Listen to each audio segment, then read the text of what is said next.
बहुत से सरपंचों से अलग अलग भी बात हुई, जनता के लोगों से भी बात हुई। सो फॉर सो अभी 2 दिन पहले हिसार में किसानों का एक मेला था, कृषि मेला। कृषि मेला में लगभग 10,000 से ऊपर संख्या थी जहां मेरा संबोधन हुआ, और मैंने खुल करके पूछा, मैंने कहा ये ई टेंडरिंग के विषय में हमको जो हमारा स्टैंड है ठीक है कि नहीं है। तो सब ने हाथ खड़े करके और खूब तालियां बजाकर कहा कि ये बहुत अच्छा स्टेप है, इससे भ्रष्टाचार भी रुकेगा, पारदर्शिता भी होगी, काम करने वाले लोगों को, नए लोगों को भरने का भी अवसर मिलेगा। वरना तो वही फिर अपने अपने लोग और घूम घाम के उन्हीं को काम मिलता, वही करते हैं, दूसरे नए आदमी को आने का अवसर मिलता नहीं है। तो ई टेंडरिंग के कई फायदे हमारे हैं। तो उसमें से मैं ये तो नहीं कह सकता कि हर एक सरपंच मान गया होगा, लेकिन अधिकांश सरपंचों ने हमारी बात मान करके और काम कराने शुरू कर दिए हैं। हमने इसमें थोड़ा उनकी डिमांड को ध्यान में रखते हुए अभी निर्णय लिया है कि ये 2 लाख की बजाय इस लिमिट को हम 5 लाख रुपया कर रहे हैं, और 5 लाख रुपए तक के काम वो कोटेशन के आधार पर करेंगे। 5 लाख से ऊपर के काम सभी ई टेंडरिंग से होंगे। हाँ, 5 लाख तक के काम जो हमारी बातचीत तो सारे प्रतिनिधिमंडल से हुई है, उन्होंने उसको स्वीकार किया कि जो भी कोटेशन का काम होगा, लिमिट चाहे कुछ भी होगी, लेकिन उसका ऑडिट ये जरूर होगा।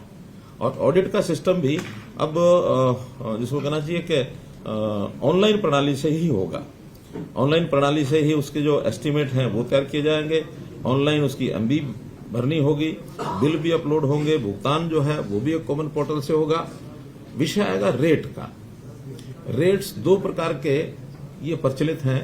एक है HSR rates, Haryana scheduled rates.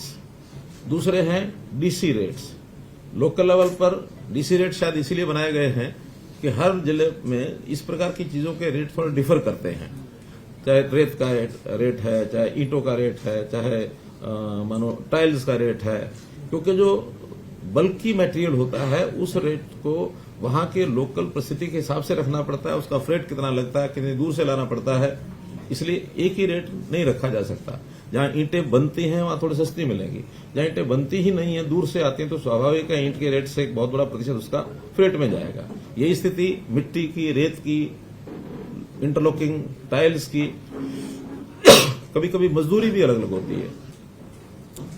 एक विषय था कि इनको जो मानदेय हम देते हैं उस मानदेय को बढ़ाया जाए, तो हमने उसको भी अप्रैल से जो मानदेय उनको मिलेगा अब आगे 3,000 रुपए से बढ़ाकर सरपंच के लिए 5,000 रुपया किया है, और जो पंच है उसका मानदेय 1,000 से बढ़ा के 1,600 रुपया किया है, और इसको डीए रेट से जोड़ दिया है।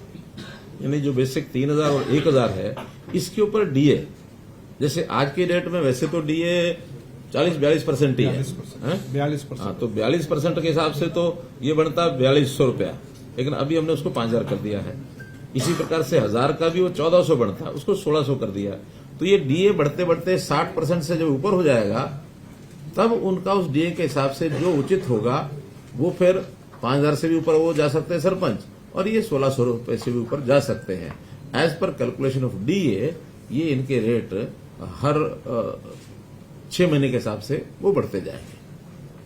कार्यकाल कभी किसी का कितना ही हो, लेकिन अभी जो बेसिक 2016 के रेट से ये बढ़ेगा, 2026 में इसको फिर रिवाइज किया जाएगा।